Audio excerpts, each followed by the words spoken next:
Bueno, muy buenos días con todos. Vamos a continuar con la solución de matemáticas elípticas de física general. El problema 1.9 nos dice el circuito magnético que se presenta en la figura 1.26 consiste en anillos de material magnético en una pila de altura h.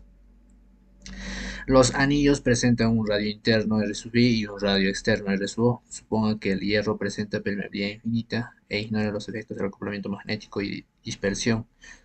Para el radio interno 3.4 centímetros, radio externo 4 centímetros, la altura 2 centímetros y la longitud entre hierro 0.2 centímetros.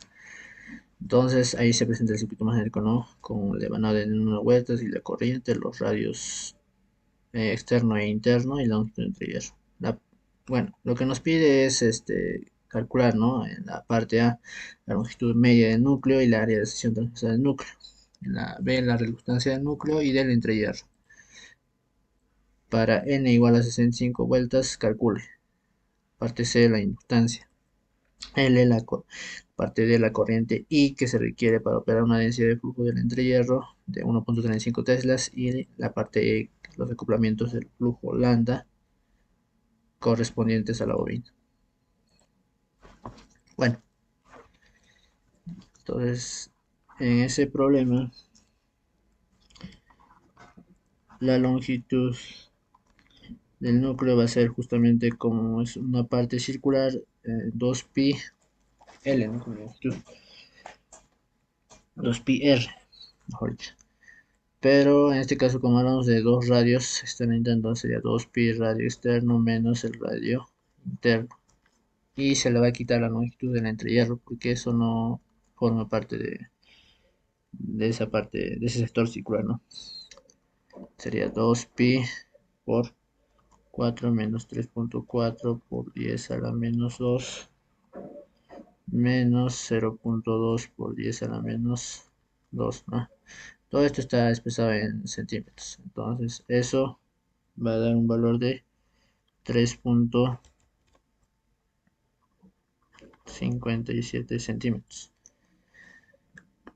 Todo esto te va a salir en un valor de por 10 a la menos 2, ¿no es cierto? Pero como estamos hablando de unidades así de medida general, entonces lo podemos expresar como centímetros. La parte del área del núcleo básicamente va a ser por la resta de esos dos radios multiplicados por la altura de la pila. Entonces, lo podemos expresar en esta misma unidad, ¿no? De centímetros. Entonces, el área sería en centímetros cuadrados.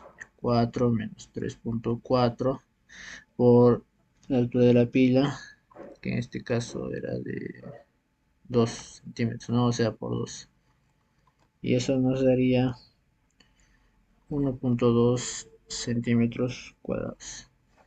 La parte B nos pide la reluctancia del núcleo, que es la longitud del núcleo por la permeabilidad por el área del núcleo.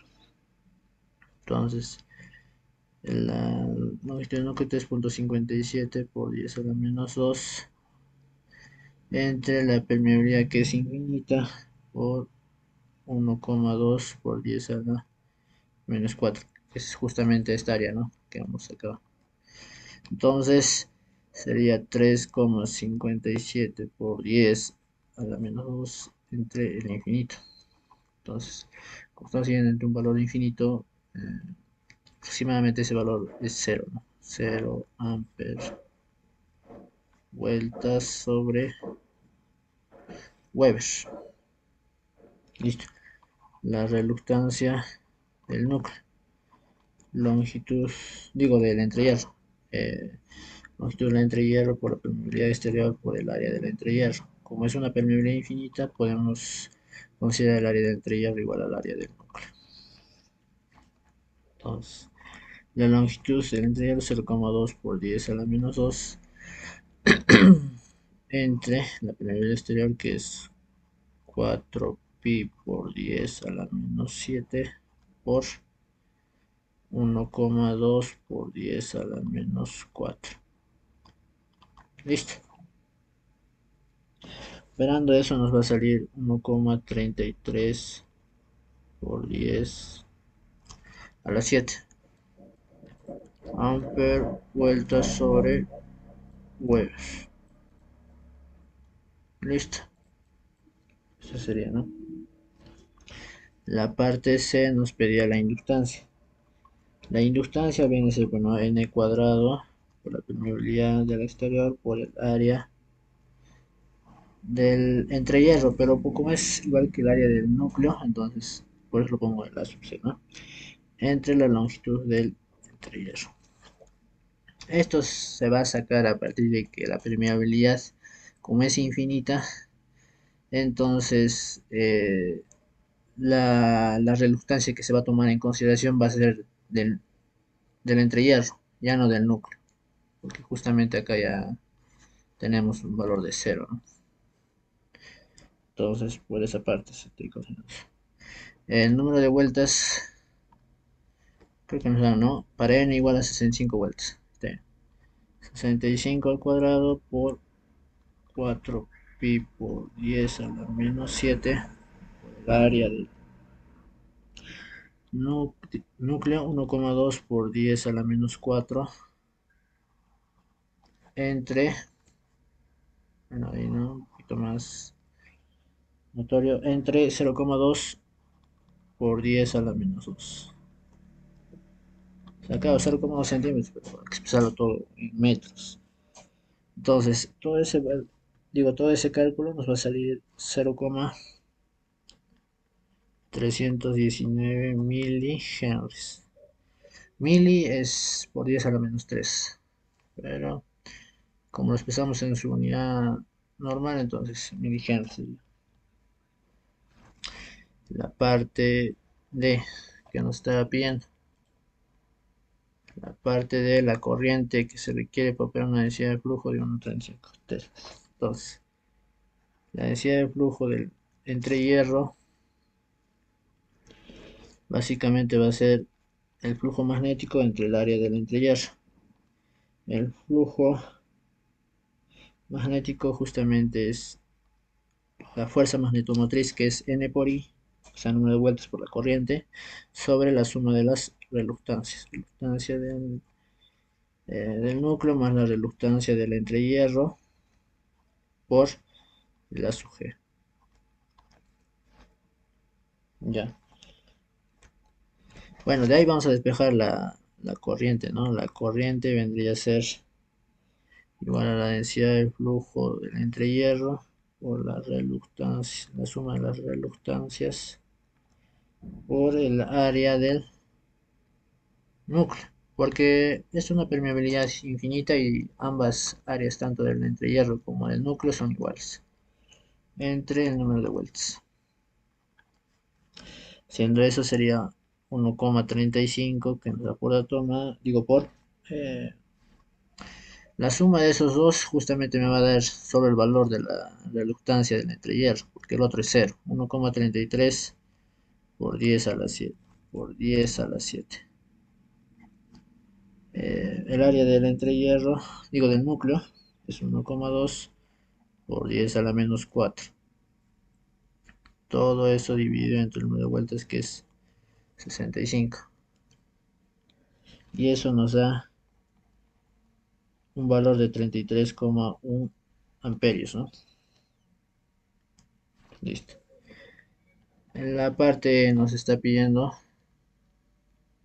los acoplamientos de flujo correspondientes a la bobina, o sea, el lambda, ¿no? Lambda.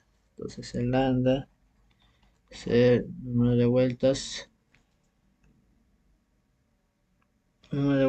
por el flujo, pero el flujo viene a ser la densidad de flujo por el área del entrehierro, en este caso, ¿no? Pero como es igual que el área del núcleo, entonces igual podemos considerar. El número de vueltas es 65 por 1,35 por 1,2 por 10 a la menos 4, ¿no?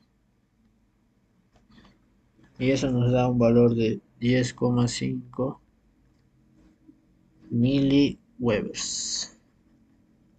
Esa sería la solución de ese problema, ¿no? Entonces, viéndolo de una manera más clara, sería así, ¿no? esa parte. Listo. El problema 1.11, ¿no? Mediante MATLAB grafique la inductancia del inductor que se muestra en el problema 1.9 como una función de permeabilidad relativa del núcleo, mientras que esta varía de UR, o sea, de permeabilidad relativa de 100 hasta 10.000. Indicación gráfica la inductancia frente al, o sea, la inductancia del L frente al logaritmo de la permeabilidad relativa, logaritmo real, ¿no? ¿Cuál es la mínima permeabilidad relativa del núcleo que se requiere para asegurar que la inductancia se encuentra dentro del 5% del valor calculado? Al asumir que esa permeabilidad también, ¿no?, va a ser infinita. Entonces, en ese problema número 6, de lo que estamos continuando resolviendo, entonces esto básicamente hay que dar una cierta gráfica, ¿no?, de la inductancia como función de permeabilidad. La inductancia como función de la permeabilidad relativa con su logaritmo. Haciendo eso, justamente haciendo un programa respectivo para eso, ¿no? El problema 1.9, poniendo todos esos datos en MATLAB, al plotearlo, o sea, graficarlo, nos va a dar la siguiente gráfica, ¿no?